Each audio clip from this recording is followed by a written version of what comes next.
ओम शांति।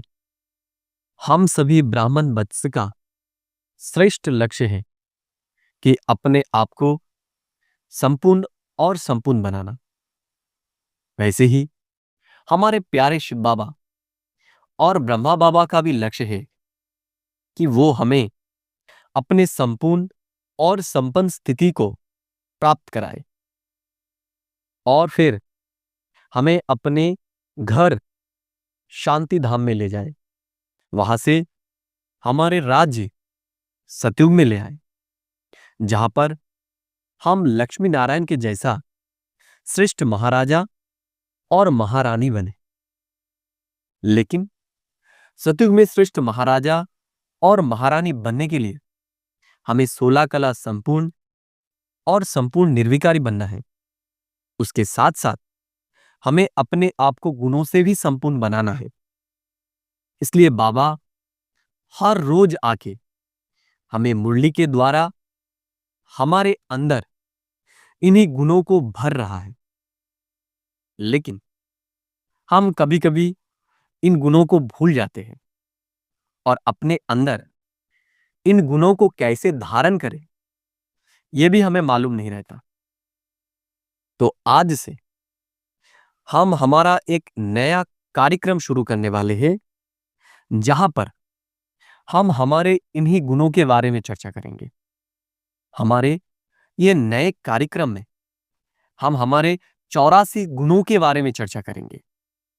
इन गुणों का लक्षण क्या है, हम कैसे समझे कि ये गुण हमारे अंदर है या फिर नहीं है, और अगर ये गुण हमारे अंदर नहीं है तो कैसे हम इन गुणों को अपने अंदर धारण करें, हम इसके बारे में भी चर्चा करेंगे।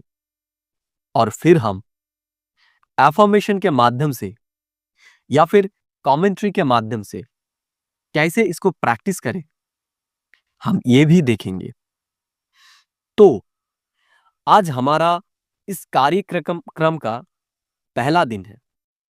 आज हम एक बहुत ही महत्वपूर्ण गुणों के बारे में चर्चा करेंगे, जो है स्नेह। बाबा मुरली में स्नेह के बारे में बहुत बार बताया है और स्नेह के महत्व के बारे में भी बताया है। तो आज हम इन्हीं स्नेह के बारे में जानेंगे कि हम सच्चा स्नेही कैसे बने। बाबा कहते हैं, जितना जितना स्नेही बनेंगे उतना हमारे अंदर सहन शक्ति आएगी, क्योंकि जितना जिसके प्रति स्नेह होता है तो उस स्नेह में शक्ति आ जाती है।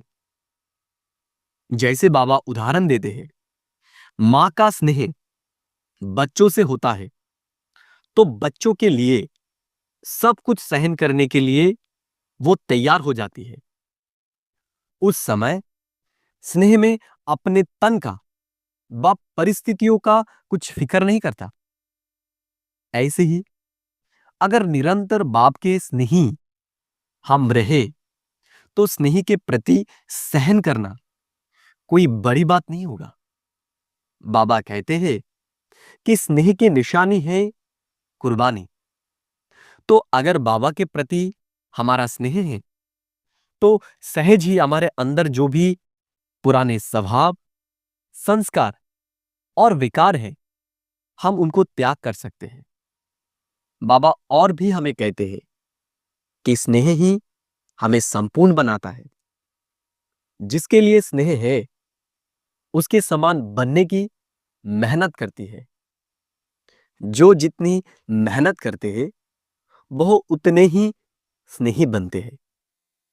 समय पर स्नेही की मेहनत की याद आती है। जो मेहनत करते हैं उनको हर एक स्नेही की नजर से देखते हैं।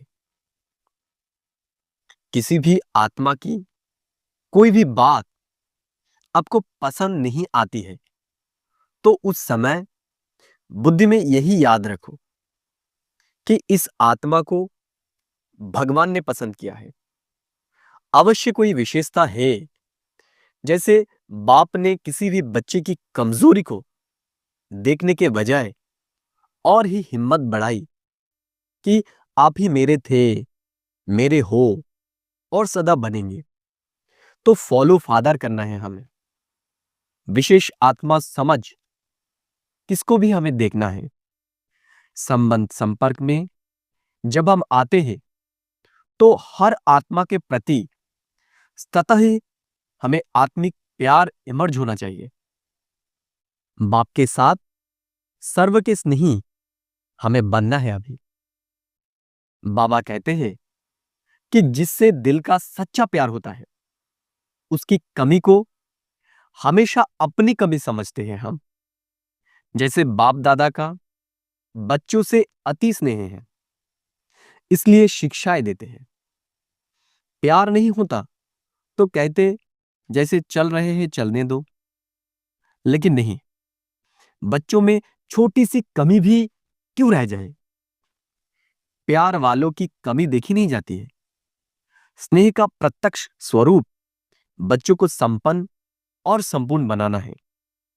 ऐसे सर्व के सच्चे स्नेही बन उनकी कमियों को अपनी कमी समझकर उन्हें परिवर्तन किया बाबा ने। बाबा हमें फिर बताता है कि जिससे प्यार होता है ना, उसका कुछ शिक्षा का इशारा मिलना भी हमें प्यारा लगता है। और सदैव दिल में अनुभव होता है कि जो कुछ कहा मेरे कल्याण के लिए ही कहा है, क्योंकि उसके प्रति दिल की श्रेष्ठ भावना होती है ना। तो जैसे बाप के प्रति अखुड अखंड अटल प्यार है, श्रेष्ठ भावना व निश्चय है, ऐसे सभी से आत्मिक प्यार अटूट होना चाहिए हमें और अखुट होना चाहिए। वैरायटी चलन, वैरायटी संस्कार देखकर देखते हुए भी प्यार में अंतर नहीं आना चाहिए हमें। तो हम अपने आप को कुछ एफर्मेशन देके फिर हमारे अंदर इसको चिंतन में ला सकते हैं। तो इसके लिए हमें अपने आप को पहले हमारे स्वस्वरूप आत्म स्वरूप में स्थित करना है। तो हम अपने आप को अपने आत्मिक स्वरूप में स्थित कर लेंगे। भ्रुकुटी सिंहासन में विराजमान मैं आत्मा, परम आत्मा मुझे कितना स्नेह करता है कि वो मेरे लिए कितना बड़ा कुर्बानी की। वो इतना पवित्र, लेकिन सिर्फ मेरे लिए। जब मैं तमो प्रधान बन गया तब वो मेरे लिए इस पृथ्वी पर, इस कलयुगी दुनिया पर उतर के आया है। और वो हमारे लिए कितना कुछ कर रहा है। वो हमें रोज आकर हमें दिव्य शिक्षाएं दे रहा है। बाबा हमारे प्रति कितना श्रेष्ठ भाव रखता है, कितना ऊंचे विचार उनका हमारे प्रति है। वो हमें कितना ऊंची दृष्टि से देखते हैं, हमारे गुणों के बारे में चर्चा करते हैं। और वो हमें कितना ही ना स्नेह करता है कि हमारे कमजोरी को वो अपना कमजोरी समझता है। इसलिए ही तो वो हर रोज हम उनके बातों को ना मानने के बाद भी वो रोज हमें आकर अपने दिव्य शिक्षाओं को दे रहे हैं। इसलिए मुझे अपने आप को, जैसे बाबा हमें स्नेह करता है वैसे उनको भी हमें स्नेह करना है। और इस ब्राह्मण परिवार के प्रति भी हमारी स्नेही होनी चाहिए।